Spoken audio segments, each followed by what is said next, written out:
There it is. And it was put in with an amendment saying Tuesday, because originally said Monday. We're on? Okay, thank you, Paul. Good evening, everyone. Nancy, can you hear us?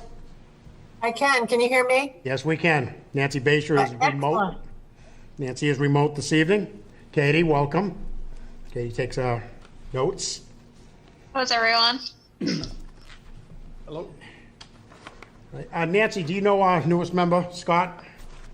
Scott, Nancy? I do not think so. Hi, Scott. Hello. And Dennis, you know Dennis? We haven't Hi, met Dennis. Hi, how you doing? There's nothing about election of officers. He told me you were going to put that in there. He didn't. Oh, I'm sorry. So I have to postpone it again. Thanks. Is Tracy still on the board, or has she left us? She's on the board, but she's last minute unavailable. She excused herself this afternoon, last minute business conflict. Oh, okay. Yeah, I wasn't sure if she had actually left the board and gone to do something else. No, like you, we won't let her leave. I love it. Okay. So if I could, Yes, so please. we were going to do election of officers this meeting.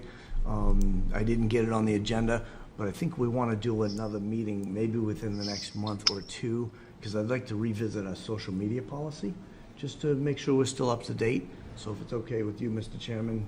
That would be if fine. We could take that up and Next then, meeting, I'll remind you. okay. Thank you. All right, do we have any printed minutes to look at, Mike? Has everyone read minutes that were originally sent out? I didn't print them, they went out by email. Yeah. Does everyone remember reading, Yes. everybody? Yes. Nancy, Yes. did you read those minutes as well? Yes. Any questions? I'll accept a motion. Mr. Chairman, before there's a motion, I have one minor correction on the minutes for May 26. Okay, please. I'm reflected on those minutes as Town Labor Council. I'm not actually Town Labor Council, I'm Town HR Council. So I would just suggest that one minor housekeeping amendment. Is that all right with you, Katie? Yes, of course. Sorry about that, Jack. No problem. It's Katie, right? Yes. And I just said, I wasn't at the March 3rd, 2020 meeting, but just wanted to clarify something in there on the second page. The next to last paragraph, the last sentence says a PIP would necessarily prohibit an employee from telecommuting. I assume that should be wouldn't. This is the latest copy I have. Typo. Just, I assume it's just a typo. Just a but typo, Katie? Yes. What should the I assume it correct should be a language PIP wouldn't necessarily prohibit an employee from telecommuting. Okay.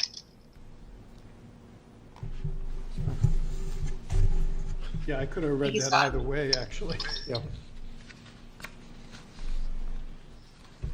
Okay, any other corrections? No? I'll accept a motion. Second. No, anyone going to make a motion to approve those minutes? So moved. Second? Scott, you second? I'll second. Second, yeah. Okay. All in favor? Aye? Aye. Nancy? Aye. Aye. Correct. Okay. Okay, Mike, you want to lead us off in the next discussions, please? Sure. Electronic communication. Okay, the intent of this electronic communication and computer use policy is just to update it. And, you know, it's been a number of years since we've looked at this policy, and, you know, while the intentions are the same and the procedures are much the same, some of the equipment and, you know, certainly social media has changed. And we do have a social media policy, but we wanted to kind of bring all of that in under this communications policy. So that's the intent there. We talked a little bit about, you know, internet guidelines, which, you know, was discussed in the prior policy, and then email was also discussed. One thing that we did change is that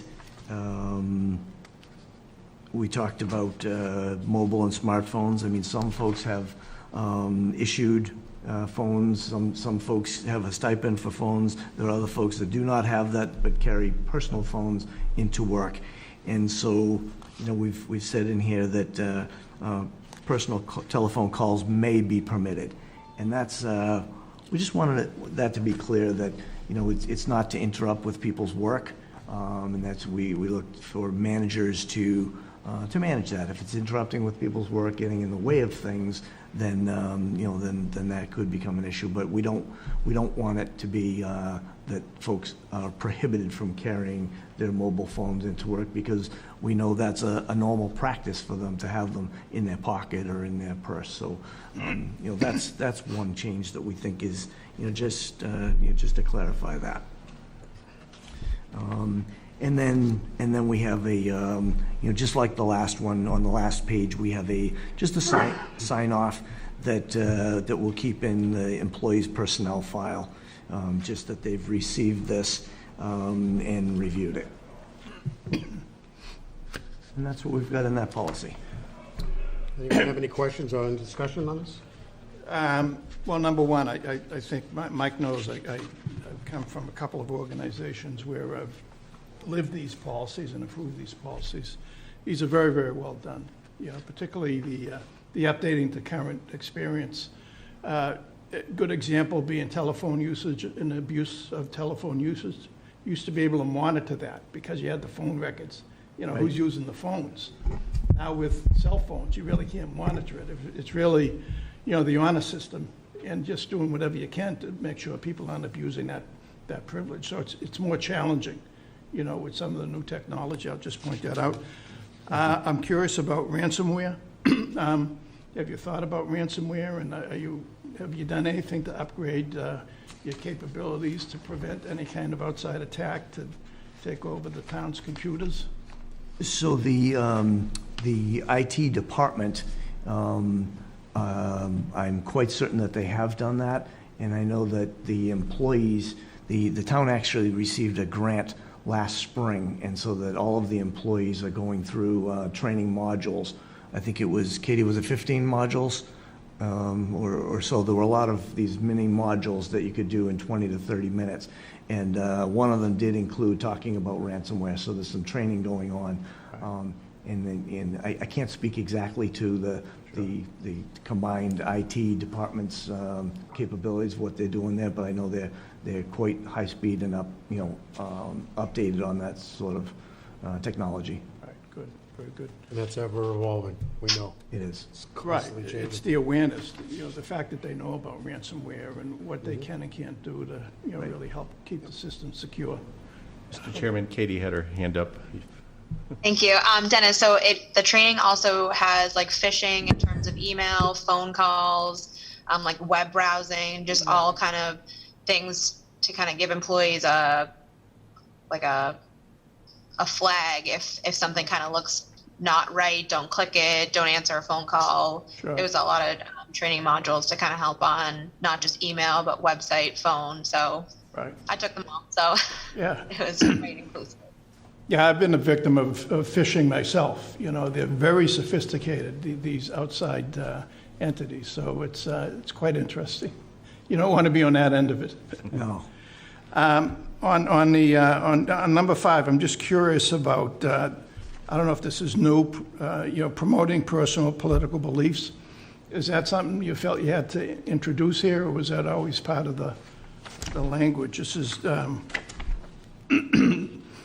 under prohibited practices, number 5. The third page, yep. Users shall not disclose confidential information or promote personal political beliefs. Yes, that is actually, that's new. It's in line with our harassment and discrimination policies, but it is new to include this in the electronic and communication policy. Right, good.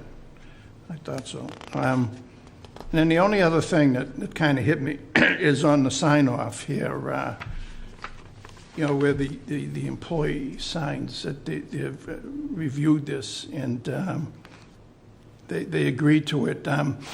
There's no language in here that they understand that any serious violation could lead to progressive discipline up to and including termination. I think it's kind of a key sentence to have somewhere in this document. Actually, it does appear there, at least in my version, in section 7.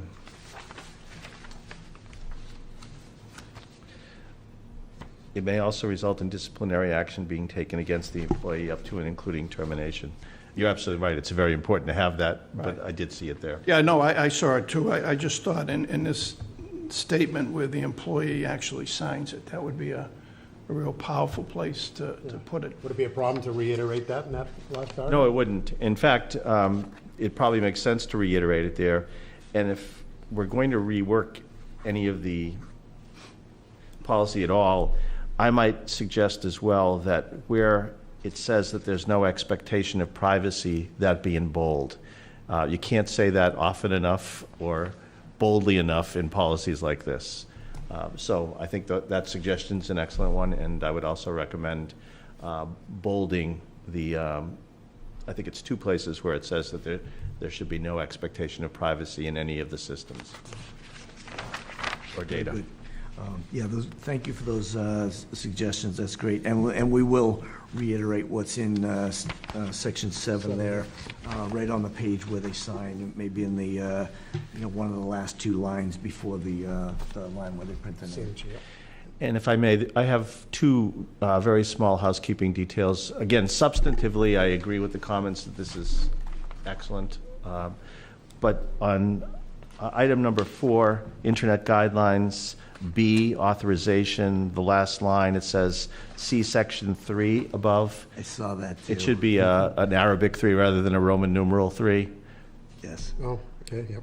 And in the same section 4, but under subsection F3, I believe it should read, and may not be removed without permission of the Yes, town manager. that one.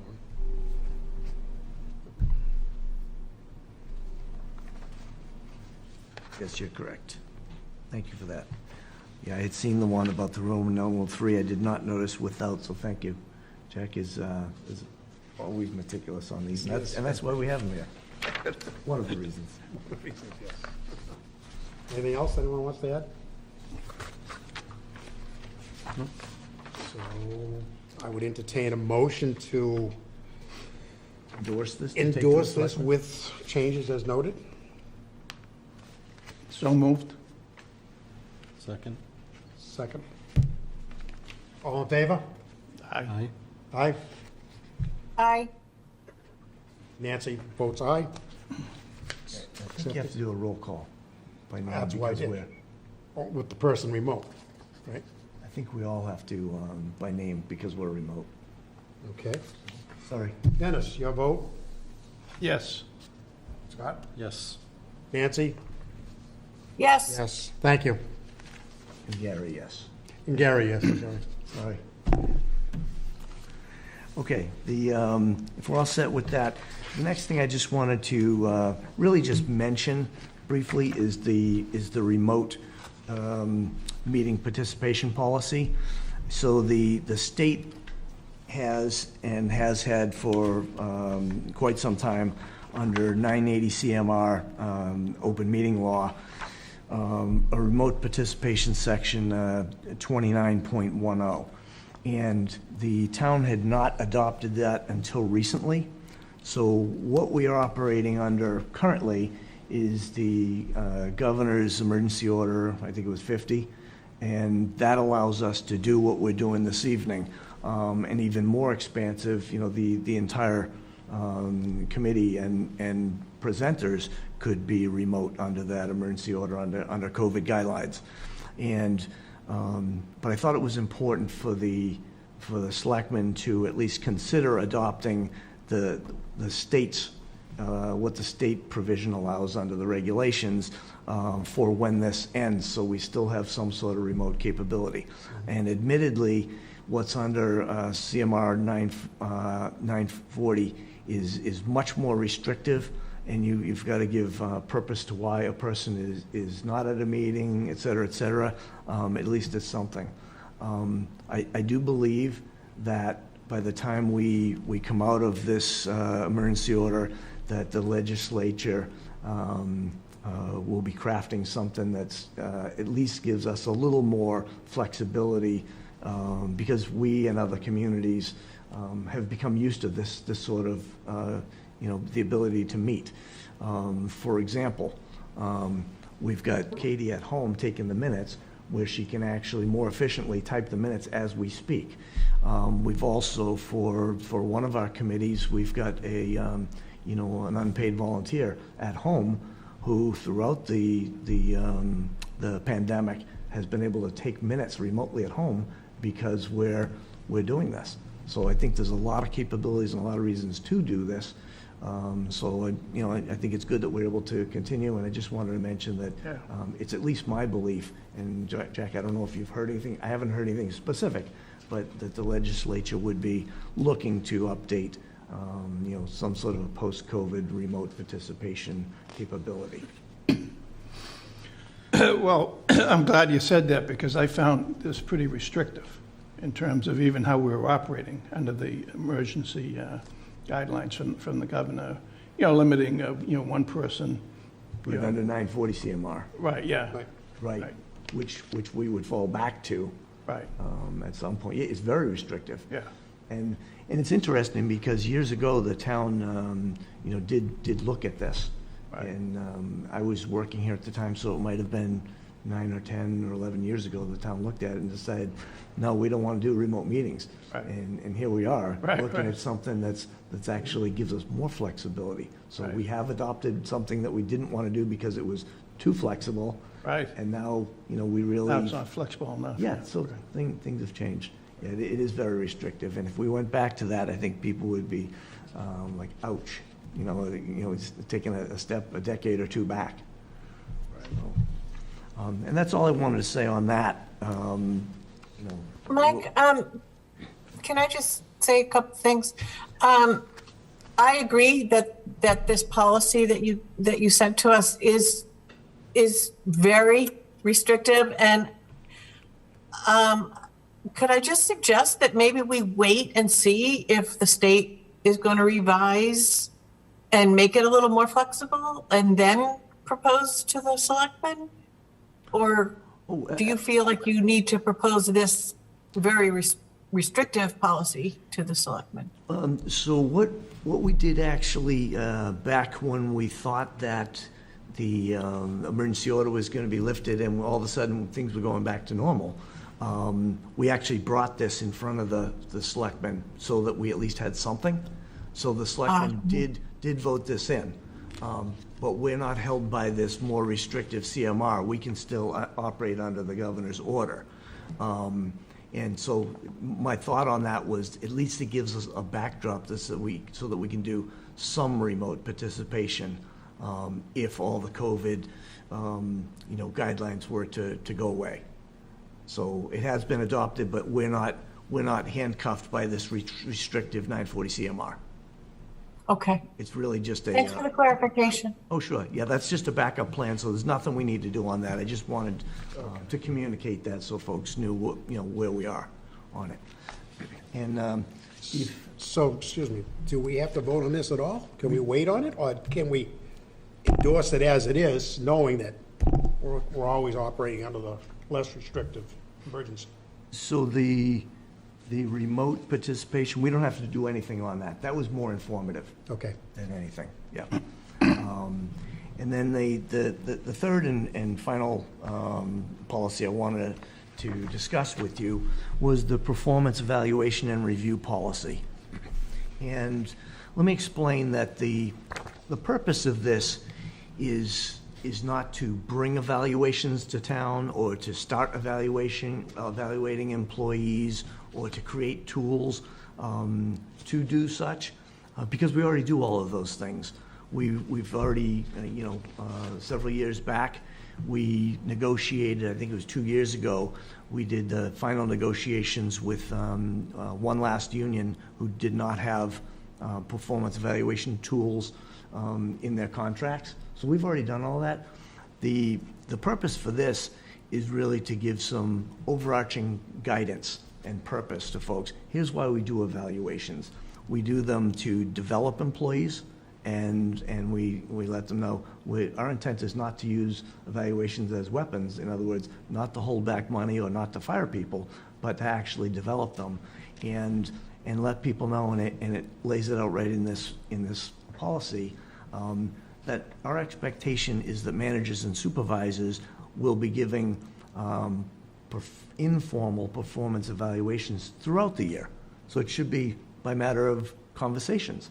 And so I frequently talk to our directors and department heads and emphasize with them that an employee who finds out for the first time in June that they were doing great work all year and they're surprised, or that they're not doing so great and they may have money withheld or be put on a performance improvement plan in June, and that comes as a surprise. I regard that as a failure of management, and we hold our directors and managers accountable. So and they understand that, and they do a good job of that. But this is really to put it into writing across all of our union and non-union employees, all of whom are currently being evaluated, but just to give it some purpose and some guidance. So that's really what that's about. There was a lot of guidance in there, I thought, especially for managers on how to conduct the meeting. And I mean, it was very detailed and well done. And I don't know, do you do any kind of performance appraisal training for the managers, or are they kind of just following the form and these guidelines? Can I follow up on that? Because I had the same question. And I find the performance evaluation process probably the most important part of a manager's responsibility.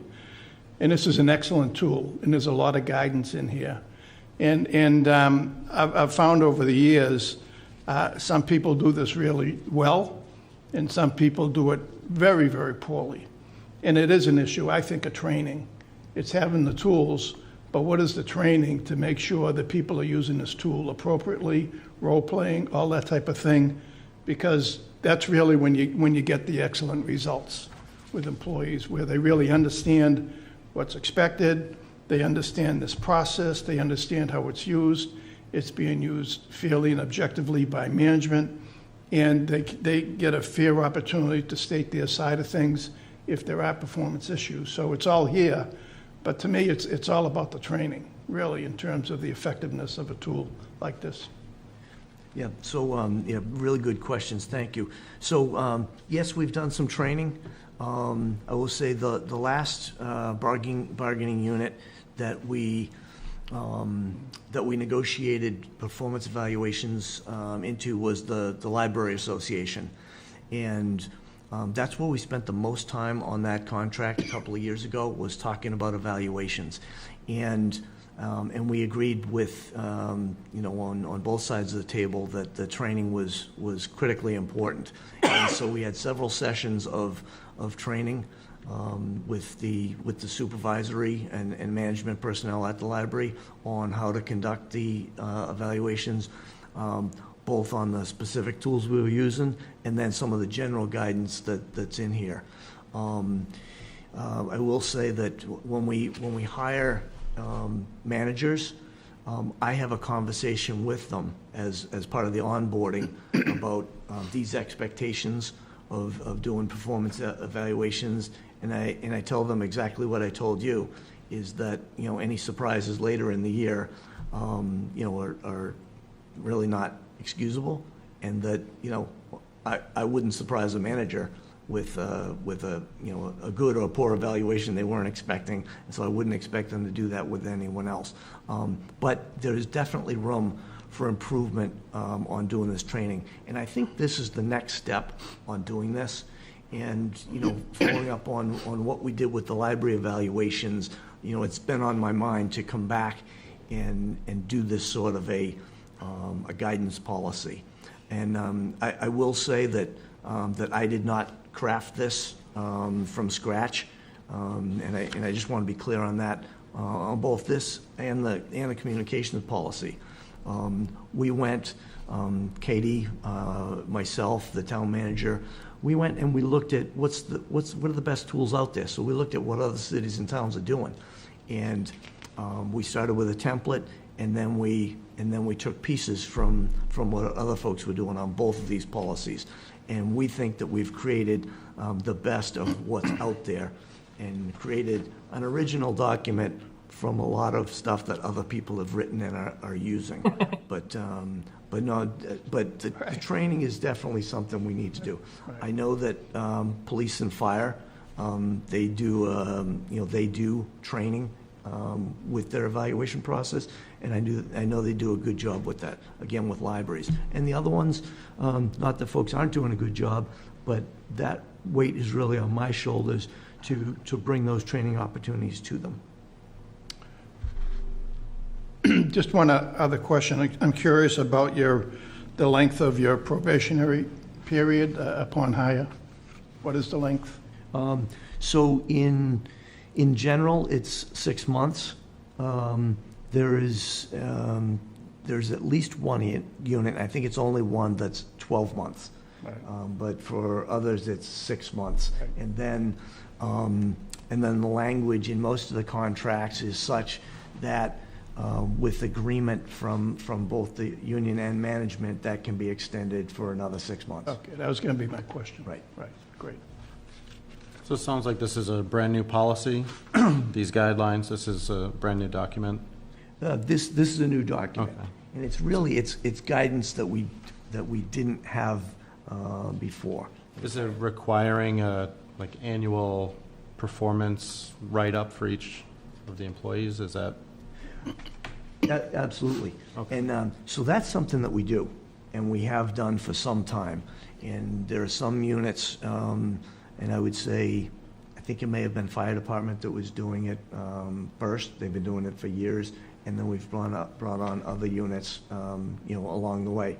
some who wanted to do it, some who we had to convince that it's a good idea to do it. And at this point, I think people see the value of it. They see we're not using it as a weapon. They see that that we're using it to develop employees and both them and to deliver better service to the town. So the tools are out there. Most recently, in last spring's negotiations with Steelworker Unit A and B, we retooled the evaluation tools and we bargained that into the contract. So those tools all exist. And so this policy doesn't change any of those tools. If we, if we do change tools, we'd be talking to the units about it. And we do have language in the contracts that say that, as part of the management rights, that we can go back and look at those evaluation tools, but we wouldn't do that without talking to the unions anyways. Curious, are people evaluated on the anniversary date or one set time during the year? So we do our evaluations between May 15th and June 15th. Okay. So the tools go out to the supervisors, and actually it starts with going out to the employees to do a self-evaluation. Self-evaluation goes back to the supervisor. In the case of directors and department heads, those self-evaluations go to the town manager, and then, so they have 2 weeks to do that, and then between June 1st and June 15th, the managers will do their evaluations and then sit down and do a review, and then the employees have an opportunity to make comment, but sit personally with whoever's evaluating them. And then we do it on that time frame because the performance steps are they're effective July 1st. The managers do peer evaluations of each other? Is that part of the process? That's something that we have not done. Right. I'm open to that sort of a discussion, but it's not something that we do. Right. I know that the town manager, as part of his membership in ICMA, he does a 360 evaluation in Right. addition to being evaluated Sure. by the Board of Selectmen. Right. So that's something I'm familiar with, and I think there's value there. A real great tool. Yeah. Right. I'd be interested in talking with you in a little more detail Sure. about that at some point, Dennis. Sure, good, great. Do we have a human resource director currently?